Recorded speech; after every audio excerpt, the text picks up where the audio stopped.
Mia was a gentlewoman who lived in a small house on the edge of a quiet town. She lived with her husband Tom and their loyal dog Bruno. Bruno was a large brown dog with shiny fur and deep eyes that always looked full of love. They had adopted him 4 years ago, when he was only a thin stray wandering near an old bus stop on a cold night. From that day, Bruno had become a part of their small family. Mia and Tom loved Bruno deeply. He was friendly, clever, and always ready to protect them. Whenever someone came to the door, Bruno would run first to check.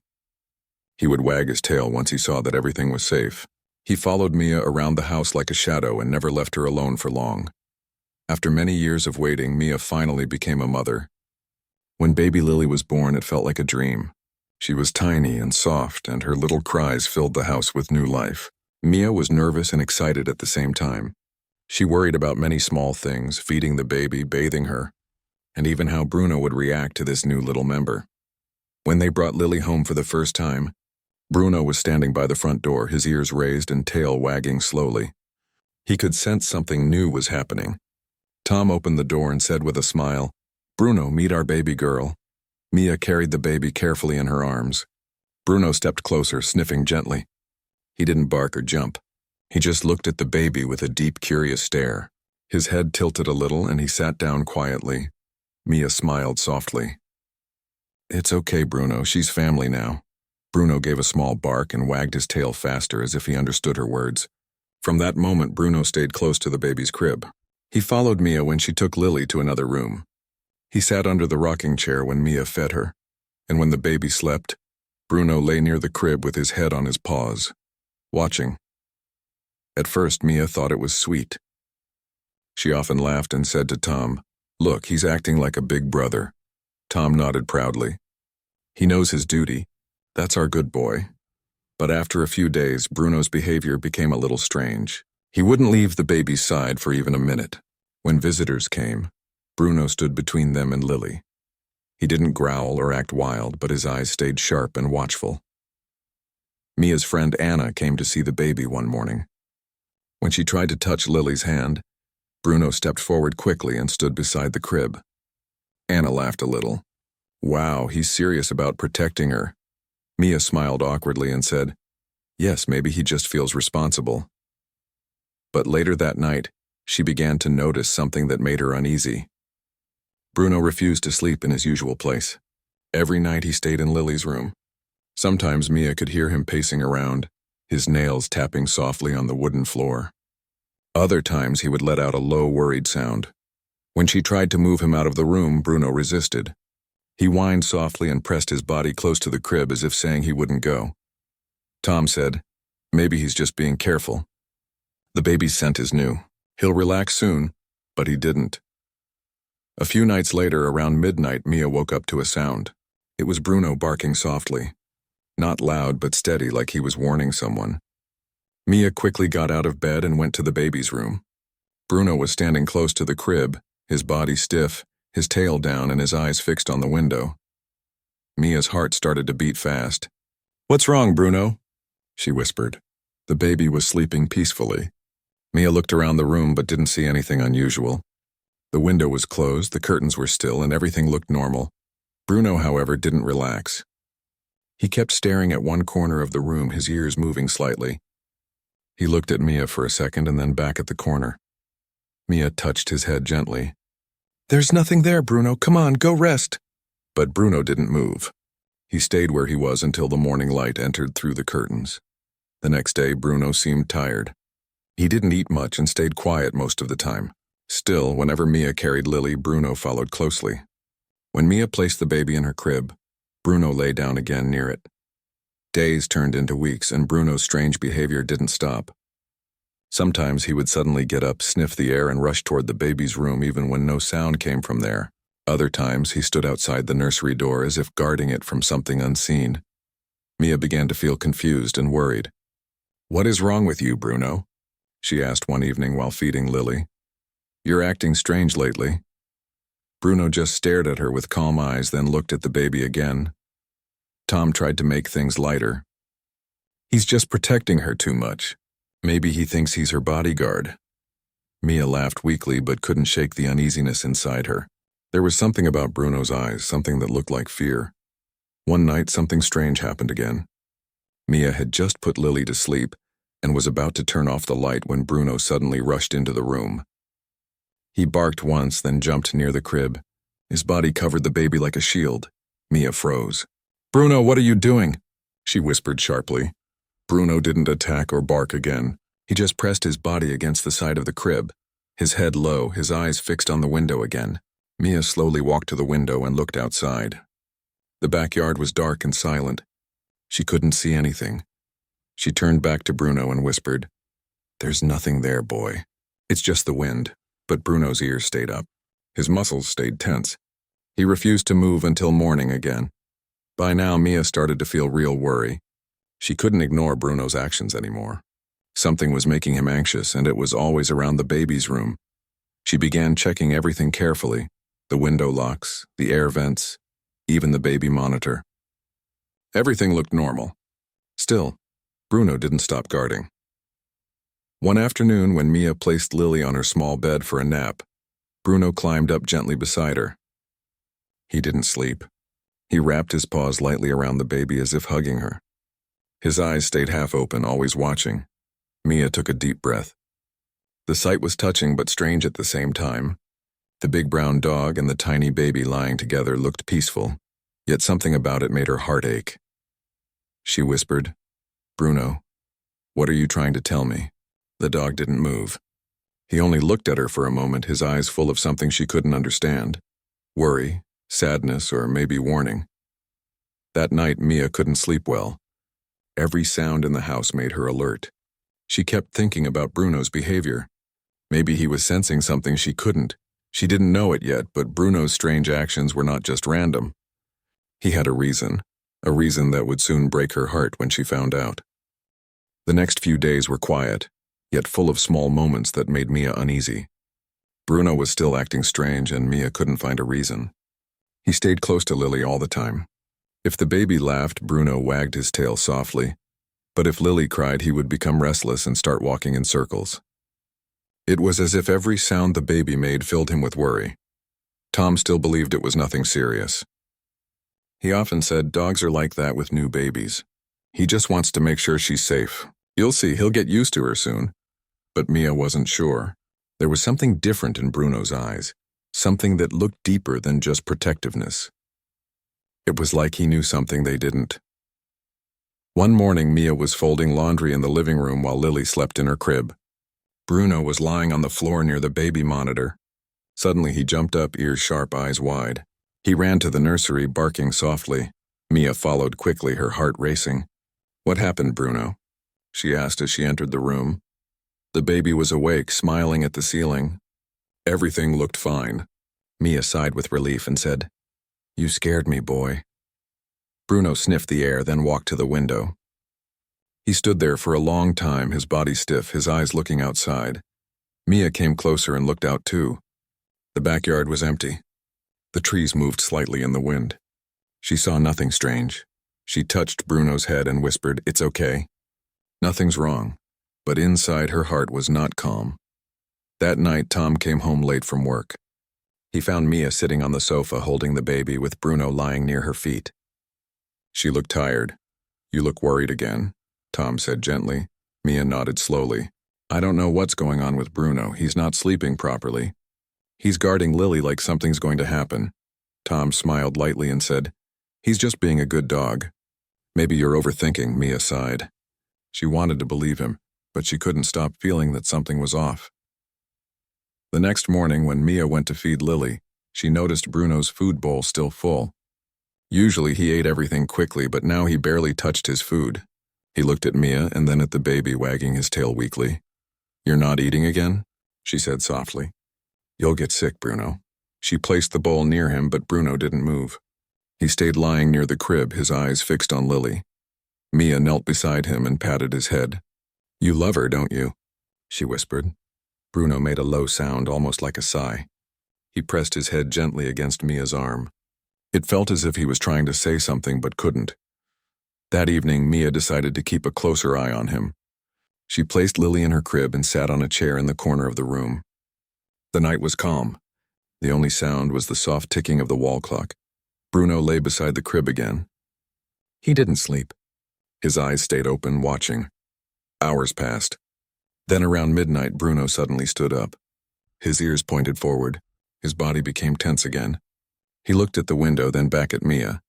Mia's breath caught in her throat. "What is it, boy?" she whispered. Bruno took a few steps toward the window and let out a quiet growl. It was not loud, but enough to make Mia's skin crawl. She slowly stood up and walked to the window. When she moved the curtain slightly, a cold wind blew in. She noticed the window latch was a little loose. Maybe that was what made Bruno uneasy. She closed it tightly and said softly, "There, see? All safe now." But Bruno didn't calm down. He went back to the crib and lay down again, facing the window. His eyes didn't close for the rest of the night. The next morning, Mia told Tom about it. "Maybe someone was outside," she said in a worried tone. "Bruno wouldn't act like that for no reason." Tom looked thoughtful. "Maybe it was just a raccoon or a cat. He's reacting to scents or sounds we can't hear." Mia nodded, but her heart still felt heavy. She started checking the doors and windows every night. She even kept a light on in the nursery. One day, Mia's mother came to visit. She was excited to see her granddaughter. As soon as she entered the nursery, Bruno stood beside the crib again. Her mother laughed. "Oh, he's guarding the baby like a real parent." Mia smiled faintly. "He's been like this since we brought Lily home." Her mother bent down and petted Bruno. "You're a good boy," she said kindly. Bruno wagged his tail but didn't move away from the crib. After her mother left, Mia looked at Bruno and said softly, "You never relax, do you? You act like something bad will happen." Bruno looked up at her for a moment, then turned his eyes back to Lily. That night, Mia had a strange dream. She dreamed that Lily was crying, and Bruno was barking loudly, trying to protect her. Then she saw something shadowy near the crib. She woke up sweating and ran to the baby's room. The baby was sleeping peacefully, but Bruno was awake again, sitting near the crib, just like in her dream. It felt almost like Bruno had the same fear she saw in her dream. Mia sat down beside him. "Are you protecting her from something I can't see?" she whispered. Bruno looked at her, his tail moving slowly. He placed one paw on her knee and then turned to face the baby again. Days continued like this. Bruno became thinner because he wasn't eating well. Mia tried to feed him by hand, but he always stopped halfway. His eyes always went back to Lily. Tom grew more concerned now. "We should take him to the vet," he said one morning. "Maybe he's sick," Mia agreed. They took Bruno to the vet that afternoon. The vet examined him carefully and said, "He's healthy, but he looks very stressed. Something is making him anxious." Mia looked confused. "Could it be the baby?" The vet shook his head. "Not exactly. Some dogs become protective of babies, but this level of anxiety means he's sensing something else. Maybe something in the environment, maybe even an unfamiliar scent or sound." Mia nodded, but her worry grew stronger. When they returned home, Bruno ran straight to Lily's crib as if he had been away for days. He sniffed her lightly and then lay down beside her again. His body relaxed only a little after that. Mia sat on the floor next to him. "You really love her, don't you?" she whispered. "You're guarding her all the time." "But from what, Bruno? From what?" Bruno lifted his head and looked at her with soft, sad eyes. That evening, something strange happened again. Mia was in the kitchen when she suddenly heard Bruno bark sharply. Once, twice, 3 times. It was not his usual bark. It was louder, urgent. She dropped the dish towel and ran to the nursery. When she entered, Bruno was standing over the crib, growling softly. The baby was awake but not crying. She looked calm, her small hands moving gently. Mia rushed to check the window, thinking maybe it had opened again, but it was still closed tight. Then she heard something, a faint scratching sound coming from the wall behind the crib. Bruno barked again, louder this time. Mia froze. The sound lasted only a few seconds, then stopped. Her hands shook slightly. She looked down at Bruno and whispered, "Did you hear that too?" Bruno's ears were still raised. He stayed alert for the rest of the night, not sleeping, not even blinking much. Mia sat beside the crib for hours, her heart beating fast. She didn't know what that sound was, but one thing she knew for sure. Bruno was not acting without reason. Something was happening in that house, something she could not see yet, and soon she would find out what it was. The next morning, Mia woke up with a tired face. She had barely slept. All night, Bruno had stayed near Lily's crib again, his eyes open and his ears alert. The memory of the scratching sound still echoed in her mind. It had not been her imagination. She was sure she heard it. Tom noticed her sleepy eyes at breakfast. "You didn't rest again?" he asked. Mia shook her head slowly. "There was a sound last night, like scratching behind the wall." Bruno heard it too. He barked so loud, Tom frowned slightly. Scratching? Maybe a rat or some small animal got inside the wall. "But it was right behind Lily's crib," Mia said softly, her hands tightening around the cup of tea. "And Bruno is acting strange again," Tom sighed. "I'll check the wall after work. Don't worry, it's probably nothing big." Mia nodded, but her heart was still heavy. She didn't want to move the crib yet because Lily slept well there. But the thought of some unknown sound near her baby made her nervous. All through the day, Bruno stayed close to Lily. When Mia picked up the baby, Bruno followed. When she placed Lily in her crib, he lay down right beside it, his nose touching the edge. Mia tried to keep herself calm. She hummed softly as she cleaned the room, but her eyes always went to the same wall. That evening, after Tom came home, he brought a small flashlight and a screwdriver. "Let's see if something is hiding behind that wall," he said. He moved the crib a little to one side while Mia held Lily in her arms. Bruno stood behind them, watching every move carefully. His tail was still and his eyes were fixed on the wall. Tom knocked on the wall. It sounded hollow. He tapped again in different spots. Then he pointed the flashlight near the baseboard. "There's a small gap here," he said. "Maybe something got in." He crouched down and used the screwdriver to open a small section. As soon as he did, dust came out and a soft smell of damp wood filled the air. He peered inside. "There's nothing big here," he said after a moment. "Maybe a small mouse nest. I'll cover it later." Mia nodded slowly, but Bruno didn't relax. He kept staring at the open space, sniffing it again and again. Then, to everyone's surprise, Bruno pushed forward and began pawing at the floor near the wall. "Bruno, stop," Mia said gently. "You'll hurt yourself." But Bruno didn't stop. He kept digging lightly at the floor, his nose close to the small hole. He sniffed deeply and then let out a quiet whine. Tom frowned. "He smells something. What do you think it is?" Mia asked, holding the baby closer. Tom shrugged. "Maybe an animal scent. I'll fix this properly tomorrow. Tonight, let's just block it." He placed a small board against the hole. Bruno sat down beside it, staring at it for a long time before finally lying down with his head on his paws. That night, Mia hoped for peace, but her sleep was filled with uneasy dreams again. She dreamed of Bruno barking, the wall shaking, and the baby crying. When she woke up, her heart was pounding. She looked at the crib. Lily was fine, sleeping peacefully, and Bruno was sitting right where he always was, guarding her. Mia sighed. "You're really not letting her out of your sight, are you?" she whispered. Bruno looked at her, then turned his head to the same wall again. Later that morning, while Mia was washing dishes, she heard Bruno barking from the nursery. It wasn't a loud, angry bark, but a sharp warning one. She rushed to the room, her heart racing. "Bruno!" she called. "What is it now?" When she entered, Bruno was standing on his hind legs, his front paws pressed against the wall near the same spot Tom had covered last night. His ears were high and he barked again. Mia stepped closer, holding her breath. Then she heard it, the same scratching sound again, faint but clear. It was coming from behind the wall. She froze. The sound continued for a few seconds and then stopped. Bruno growled softly and looked at her as if asking for help. Mia quickly picked up the phone and called Tom. "The sound is back," she said in a shaking voice. "You have to come home early today," Tom agreed. He came back before sunset with some tools. "Let's see what's hiding in there," he said. Bruno stayed close, not moving away even for a moment. Tom took off the board again and opened a slightly bigger section of the wall. Inside it was dark and dusty. He used the flashlight again and looked carefully. At first, nothing was there. Then, as he moved the light lower, he saw something shiny and small.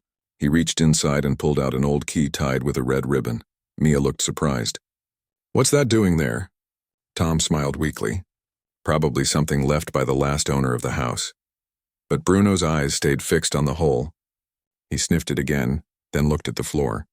He began scratching lightly again at one particular spot near the baseboard. Tom knelt beside him. "You think there's more here, boy?" Bruno barked once, then kept pawing. Tom took a small hammer and gently tapped the floor.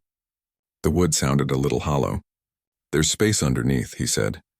Mia stepped back, holding Lily tightly. "Be careful," she whispered. Tom lifted one wooden plank slowly. Beneath it there was a small hidden space, dusty and old. Inside there was a folded piece of paper wrapped in cloth. Mia's eyes widened. "What's that?" Tom carefully pulled it out. The paper was yellow with age. He opened it slowly. The writing was faded, but a few words were still readable. "It's some kind of letter," he said softly. "Looks very old." He read aloud what he could make out.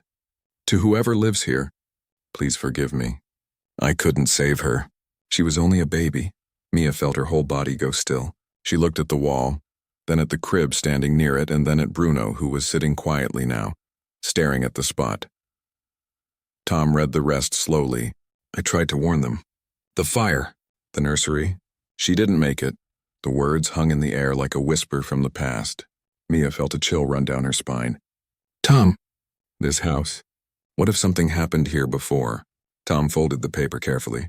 It could just be an old story. Maybe from someone who lived here years ago. But Bruno's eyes told a different story. He walked to the crib and pressed his nose against it again, whining softly. That night Mia couldn't stay calm. She kept looking at the letter again and again. The words "I couldn't save her" echoed in her mind.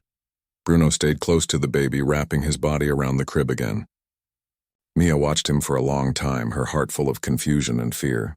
Around midnight, she heard the scratching again, just for a few seconds, but this time it came from a different part of the wall, closer to the window.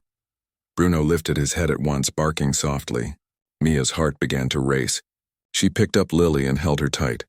"Tom," she whispered, shaking him awake. "It's happening again." Tom stood up quickly and turned on the light. Bruno was already standing guard in front of the wall, his fur raised slightly. The scratching stopped again, leaving behind a heavy silence. Tom took a deep breath. "We'll find out what's going on tomorrow. I promise," Mia nodded slowly.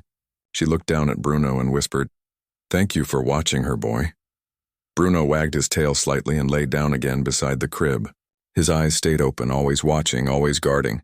Mia sat beside him with Lily in her arms. The letter still rested on the table, the old words faint but full of sadness. Something about this house was not right.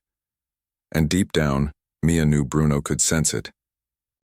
The next morning, sunlight entered the nursery softly through the window curtains. The house looked calm, but Mia's heart was still filled with fear and questions. The letter that Tom found last night lay on the table beside her. Its old paper had turned yellow, and the faded words looked even more haunting in daylight. Mia read the letter again and again. Every word felt heavy. I couldn't save her. She was only a baby. These words would not leave her mind. She looked at Lily, who was smiling sweetly in her cradle, and her heart squeezed. Bruno was lying near the crib as usual. His head rested on his paws, but his eyes were open and alert. When Mia moved, Bruno lifted his head and followed her every step. Tom came in with a cup of coffee and said softly, "You didn't sleep again?" Mia shook her head. "I can't stop thinking about that letter. What if something really happened here? What if Bruno knows?" Tom sat beside her. "It's probably just an old story from someone who lived here before us. Houses like these have histories. But why is Bruno so restless?" Mia said quickly. "He's been protecting Lily since the first day. He acts like danger is always near." Tom sighed. "Maybe the letter and Bruno's behavior are not connected. We can ask the old owner of the house. I'll call the property office and see if they can give us contact information." Mia nodded, though her mind was still not calm. Later that afternoon, while Tom was at work, Mia was feeding Lily in the living room. Bruno sat nearby, his eyes calm but watchful. Suddenly, he lifted his head sharply. His ears twitched. A few seconds later, a soft sound came from the baby monitor, something like a faint creak. Mia turned to look at the screen. The crib was still, but the curtains near the nursery window moved slightly even though the window was closed. She stood up slowly and walked to the nursery with Lily in her arms. Bruno followed quickly, his tail low, his body tense. When they entered the room, the curtains stopped moving. The air inside felt cooler. Mia checked the window. It was still closed tight. She looked around carefully but saw nothing strange. "Bruno, what is it?" she whispered. Bruno sniffed the air near the window and then looked back at the wall where the hole had been found. He whined softly. Mia held Lily close to her chest and said in a calm voice, "It's okay, boy. We're safe." Still, she couldn't shake the cold feeling that touched her neck. That evening, Tom came home with news. "I called the property office," he said. "They said this house was built more than 50 years ago. The first owner lived here only for a few years before selling it. They didn't say why." Mia's eyes widened. "Did they give you a name?" "Yes, the owner's name was Mrs. Clara." Mia thought for a moment. "Do you think she could be the one who wrote that letter?" Tom shrugged. "Maybe. The office gave me her address. She lives in the next town now. I can go see her tomorrow." That night was quiet again, but Bruno refused to leave Lily's room. He sat near the crib, staring at the same wall and sometimes glancing at the window. Mia couldn't sleep either. She sat on the edge of the bed, watching Bruno and the baby. At midnight, a soft sound woke her up again. It was like a soft whispering wind inside the nursery. Bruno barked once, low but strong. Mia rushed to the room, her heart pounding. When she entered, she froze. The mobile hanging above Lily's crib was spinning slowly. She had turned it off earlier. The room was closed, no window open. Bruno stood beside the crib, his body firm, his eyes glowing slightly in the night light. Mia's hands trembled. She looked around but saw nothing else moving. She whispered, "Bruno, it's okay. It's just the mobile." Bruno looked up at her, then back at the crib. He gave a small whine, almost as if telling her something she didn't understand. Mia stepped forward and touched the mobile to stop it. As soon as she did, the spinning stopped, and the room fell silent again. She whispered softly, "Thank you, Bruno." He sat down again beside the crib and didn't move for the rest of the night. The next day, Tom left early to meet the old owner. Mia stayed home with Lily and Bruno. The morning passed quietly, but Mia couldn't focus on anything. Her mind kept going back to the strange things happening in the house. The sounds, the letter, and Bruno's strange behavior. By afternoon, Tom returned with a serious face. Mia could tell something was wrong. "What did she say?" Mia asked quickly. Tom sat down slowly. "She's very old now, but she remembered this house clearly. She said something terrible happened here many years ago." Mia's heart began to beat faster. "What happened?" Tom took a deep breath. "She said she used to live here with her husband and their baby daughter. One night there was a fire in this very nursery. She tried to save the baby but couldn't reach her in time. The baby didn't survive. After that, she couldn't stay here anymore. She sold the house and moved away." Mia's eyes filled with tears. "So the letter—" "It was hers?" Tom nodded. "Yes. She said she wrote that letter the night before leaving, hoping someone one day would forgive her." Mia covered her mouth with her hand. Her heart ached for the woman and the baby she lost. She looked at Lily sleeping in her arms and then at Bruno lying near the crib. Tom continued softly, "Mrs. Clara said that sometimes she could still feel her baby's presence in this room. That's why she called it the Nursery of Memory." Mia's eyes filled with emotion. "So maybe Bruno has been feeling that presence all along." Tom nodded. "Maybe he can sense what we can't." That evening, Mia sat in the nursery again, holding Lily gently while Bruno rested beside her. The room felt peaceful but also sad. She whispered softly, "If there's any spirit here, please know that your baby is safe now. We have our own child and she's loved and protected." Bruno lifted his head and looked at Mia, his eyes calm.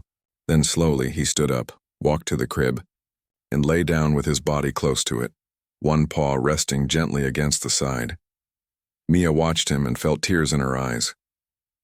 The next few nights were peaceful for the first time in weeks. The scratching sound stopped.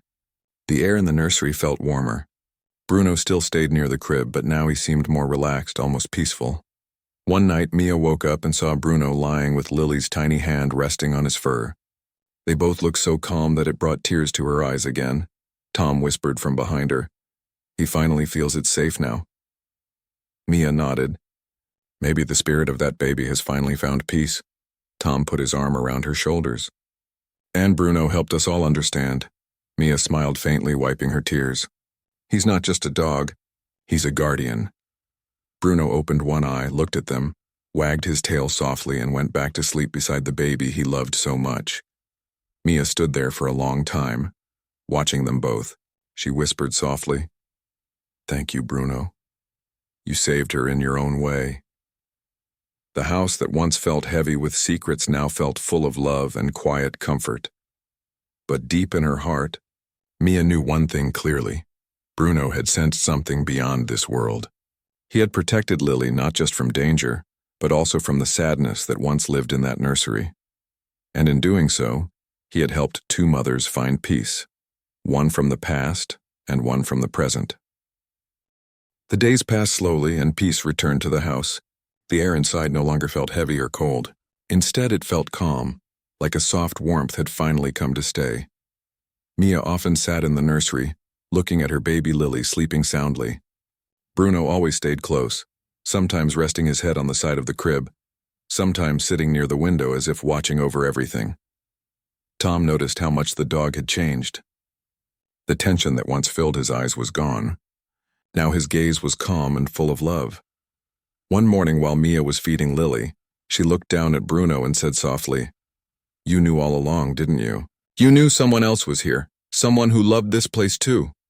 Bruno wagged his tail lightly as if agreeing. His eyes shined gently in the morning light. Tom smiled from the kitchen. "He's a hero, Mia. He saved our baby from whatever was happening in this house." Mia nodded. Yes, he did more than protect her. He brought peace to a soul that was trapped. Later that day, Tom went to town to return the old letter to Mrs. Clara. He wanted her to know that her story had finally found an ending. Mia stayed home, sitting in the nursery with Lily and Bruno. The sunlight danced on the floor and the whole room looked brighter than ever before. She looked at the spot where the old hole had been in the wall. Now it was sealed and painted, but she could still remember the strange sounds that used to come from it. She whispered softly, "Rest in peace, little one." Bruno raised his head at her words and gave a small bark, as if agreeing again. A few hours later, Tom returned. His face was calm but touched with emotion. Mia asked, "Did you meet her?" "Yes," he said softly. She cried when she heard what happened. She said she had prayed for years for someone to take care of this house and bring peace to her baby's spirit. She said to thank Bruno. She even called him a blessing. Mia smiled, her eyes wet. She's right. He is a blessing. After that, life began to settle into a beautiful rhythm. Lily grew stronger each day. Her laughter filled the house with joy, and wherever Lily was, Bruno was never far behind. When Lily learned to crawl, Bruno gently followed her around, never letting her go too far. When she took her first steps, she held onto Bruno's fur for balance. Mia laughed through tears watching them together. Bruno had become more than a pet.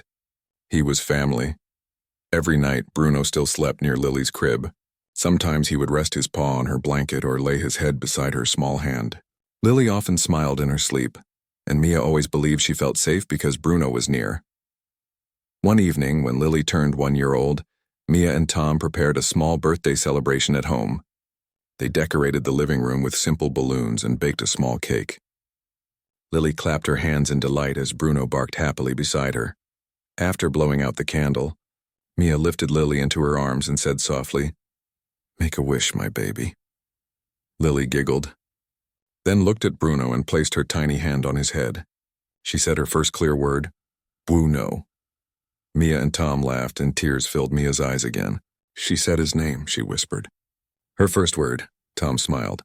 "I guess she knows who her best friend is." That night, after everyone had fallen asleep, Bruno lay quietly in the nursery. The moonlight fell through the window, creating a soft silver glow around the room. Bruno looked at Lily, sleeping peacefully, and gave a quiet sigh, full of peace and contentment. In his heart, he felt something, a strange warmth, like a soft whisper saying thank you. He lifted his head and looked toward the wall, the same wall that once hid the letter. For a moment, he thought he saw a faint light there, gentle and calm. It faded quickly, but Bruno felt no fear. Only comfort. Days turned into months. The family lived happily, and the story of the old house faded into memory. One afternoon, when Lily was about 3 years old, she was playing in the garden with Bruno. Mia was sitting on the porch watching them. Lily picked a flower and ran to Bruno, laughing. "Here, Bruno, for you," she said, placing the flower on his head. Bruno wagged his tail and barked softly, lowering his head so the little girl could reach him easily. Tom came out carrying a tray of lemonade. "Looks like they're having fun," he said. Mia smiled. "They always do. He's like her shadow." But that evening something changed. Bruno seemed tired. He lay quietly on the floor near Lily's bed, his breathing slow. Mia noticed and gently petted him. "You okay, boy?" she asked softly. Bruno looked up at her with calm eyes and wagged his tail slowly. He licked her hand once, then rested his head again. That night the air was silent. Even the crickets outside seemed quiet. In the middle of the night, Mia woke up suddenly. She felt something, an unusual stillness. She got up quickly and walked to Lily's room. Lily was sleeping soundly, her tiny hand holding a piece of Bruno's fur. But Bruno was lying very still beside her bed. His eyes were closed, his breathing soft and faint. Mia's heart began to race. She knelt beside him and whispered, "Bruno, wake up, boy." Tom came running in when he heard her voice. Together they touched the dog gently. Bruno opened his eyes slowly and looked at them both. His tail moved just once. Mia's tears started falling. "Thank you for everything, Bruno," she whispered. "You've been the best friend our baby could ever have." Bruno's eyes rested on Lily one last time. Then with a peaceful sigh, he closed them again. The room was silent for a long time. Mia and Tom sat together, holding each other and crying softly. Lily kept sleeping peacefully, her hand still resting on Bruno's fur. The next morning, when Lily woke up, she looked around and called, "Bruno?" Mia hugged her tightly and said softly, "He's still here, sweetheart, in our hearts, watching over you." They buried Bruno under the big tree in their garden, the same spot where Lily and he used to play. Mia placed a small wooden sign there that said, "Bruno, our guardian and friend." Years passed. Lily grew up hearing stories about the dog who had protected her. Every time she played under the tree, she felt like Bruno was still near. Sometimes on quiet nights when the wind moved softly through the trees, Mia thought she could hear a gentle bark in the distance. It was warm, friendly, and full of love. She would smile and whisper, "I know you're still watching over her, Bruno, thank you." And every time, Lily would laugh suddenly and look toward the sky as if she heard something too. In that house filled with love and memories, Bruno's spirit never left. He had kept his promise, to guard the baby, to protect the family, and to bring peace where there was once sorrow. The story of the dog who hugged and guarded the baby lived on, not just in words but in the hearts of everyone who knew them. And whenever someone asked Mia how she knew that love never dies, she would simply point to the garden and say softly, "Because once a dog taught us that true guardians never leave. They just stay close and in another way."